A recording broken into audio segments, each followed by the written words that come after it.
बोलिए नारायण भगवान की जय। बोलिए मेरे बांके बिहारी लाल की जय। आप सभी को श्री कार्तिक मास की हार्दिक शुभकामनाएं।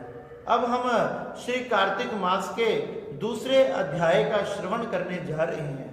श्री शुनकादिक 88,000 ऋषियों के कार्तिक मास के वर्णन के बारे में पूछने पर श्री सुजी महाराज कहने लगे कि भगवान कृष्ण ने सत्यभामा जी को पूर्व जन्म में गुणवती के पिता तथा उनके पति के बारे में बताया कि देव शर्मा तथा चंद्र जो तुम्हारे पिता तथा तुम्हारे पति थे वह हिमालय के तलहटी में रहने वाले राक्षस के द्वारा मारे गए।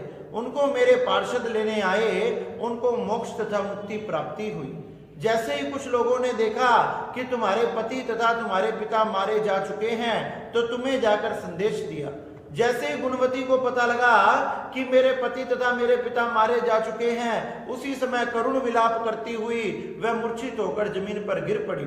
कुछ समय बाद जब मूर्छा खुली, फिर से वह करुण विलाप करने लगी और अब विलाप करते करते उसके मन में विचार आया कि मैंने अपने पिता तथा अपने पति का अंतिम संस्कार कर्म क्रिया आदि करना चाहिए। अगर मैंने उनकी ये क्रिया कर्म आदि नहीं किया तो उनको गति किस प्रकार से प्राप्त होगी। यह विचार कर कर मन में धीरज बांधकर तथा वह फिर से विलाप करने लगी, सोचने लगी कि मेरे पति तथा मेरे पिता के बिना मेरी रक्षा कौन करेगा। हाय, मैं छोटी सी उम्र में विधवा हो गई। अभी तो मेरे विवाह को कुछ समय भी नहीं हुआ था और अभी मैं विधवा हो गई। अब मेरा पालन पोषण कौन करेगा, मेरे अन्न की व्यवस्था, मेरे जल की व्यवस्था कौन करेगा, मेरे साथ कौन रहेगा, मैं किसके साथ रहूंगी, मेरी रक्षा कौन करेगा और उनके बिना मैं जीवित कैसे रह पाऊंगी। तरह तरह की बातें उसके मन में आने लगी, वह विचार करने लगी। इस प्रकार से उसकी देह कांपने लगी, उसके सारे रोम रोम उसके रोंगटे खड़े हो गए तथा उसकी वेशभूषा का कोई ठिकाना नहीं रहा। इस प्रकार से करुण विलाप करते करते करते करते उसके मन में आया कि मैंने उनकी गति के लिए सबसे पहले तो उनका ये क्रिया कर्म श्राद्ध कर्म आदि करना चाहिए। घर में जो भी वस्तु रखी थी, आश्रम में जो भी वस्तुएं रखी थी, उस गुणवती ने उन वस्तुओं को इकट्ठा किया और उनको बेच दिया। उनके बेचने से जो धन की प्राप्ति हुई उसी के द्वारा उसने अपने पिता तथा अपने पति का क्रियाक्रम किया, श्राद्ध आदि किया। यह सब करने के बाद अब वह सोचने लगी कि मैं जीवित रह के क्या करूंगी। फिर उसके मन में विचार आया कि मैंने भगवान नारायण की, भगवान कृष्ण की शरण ग्रहण करनी चाहिए। वह 8 पैर भगवान नारायण की सेवा में रहने लगी। जप तप तपस्या, भगवान का नाम भजन करना, व्रत उपवास रखना, ये सब कार्य करने लगी। उसने अपने जीवन में एक भी एकादशी को नहीं छोड़ा, आने वाली सभी एकादशियों का व्रत किया।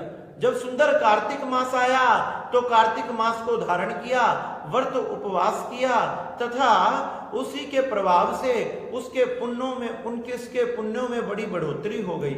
तथा एक दिन जब उसको ज्वर नाम का रोग हो गया, जब ज्वर नाम का रोग उसे हो गया तो उसके कारण वह बड़ी दुबली तथा पतली हो गई। बड़ी शीत का समय था और शीत के समय में वह एक दिन गंगा स्नान के लिए जा रही थी तो उसका शरीर बहुत कांप रहा था। शरीर कांप रहा था, फिर भी वह गंगा स्नान के लिए जा रही थी कि मैंने भगवान की पूजा पाठ करनी है, इस कार्तिक मास का व्रत धारण करना है। यही विचार कर कर वह गंगा के किनारे गई। गंगा में किनारे जाकर जैसे ही गंगा में स्नान कर कर लौटने लगी तो उसका शरीर बुरी तरह कांपने लगा और देखते ही देखते उसके प्राण छूट गए। जैसे ही उसके प्राण छूट गए, मेरे पार्षद सुंदर विमान लेकर उस गुणवती को लेने आ गए। इस प्रकार से गुणवती को उद्धार हो गया तथा वही गुणवती पूर्व जन्म में सत्यभामा तुम थी, जो इस जन्म में मेरी पत्नी सत्यभामा बनी हो। सत्यभामा जी पूछने लगी, मैंने ऐसे कौन से पुण्य किए जिसके प्रभाव से मैं आपकी अर्धांगिनी बनी, मैं आपकी पत्नी बनी।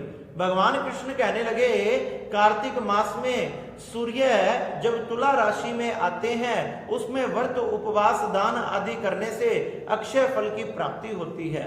हे सत्यभामा, तुमने पूर्व जन्म में गुणवती के रूप में ये सब कार्य किए, सभी एकादशियों के व्रत किए, कार्तिक मास को धारण किया। कार्तिक मास को धारण करने के प्रभाव से ही आज तुम मेरी अर्धांगिनी बनी हो। तुमने पूर्व जन्म में सुंदर दीपक जलाया, दीपक का दान किया। दीप दान की वजह से तुम्हारी देह सबसे सुंदर है, तुम्हें सुंदरता की प्राप्ति हुई, तुम त्रिलोक सुंदरी हो। तथा पूर्व जन्म में तुमने मंदिर में झाड़ू लगाई, स्वास्तिक बनाया तथा मंदिर के बाहर दरवाजे पर तुलसी का पौधा लगाया। तुलसी के लगाने के प्रभाव से ही आज भी तुम्हारे आंगन में ये कल्प वृक्ष लहरा रहा है।